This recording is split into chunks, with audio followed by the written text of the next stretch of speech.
Around 40,000 BT workers are striking today, as well as those from the exam board AQA.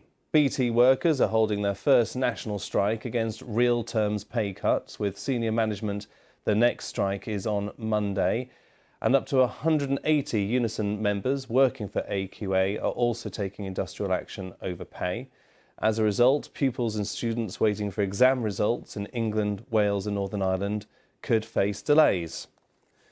Well, someone who was at a picket line with striking BT and Openreach workers is the Labour MP Sam Tarry, who was sacked as Transport Minister by Sir Keir Starmer during the rail strike, you might remember. Well, the Labour leader said he was removed for doing interviews without permission and making up policy on the hoof.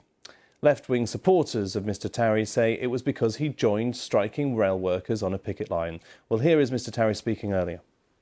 The communications working union, people working in BT, are in such an outrageous situation where their chief exec had a 32% pay rise, and yet people working in BT call centres are actually having to have food banks put in situ in the call centres. What's going on in BT is completely outrageous, out of touch, top executives ramping up their pay, where the ordinary workers for the CW members in those BT call centres unable to put food on the table for their kids.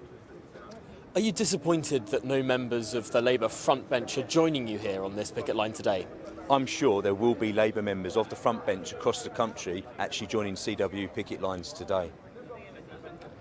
And how do you feel towards the Labour leadership in terms of being sacked for what you did earlier this week? There had been other members of the front bench who had attended picket lines before who didn't face the same treatment.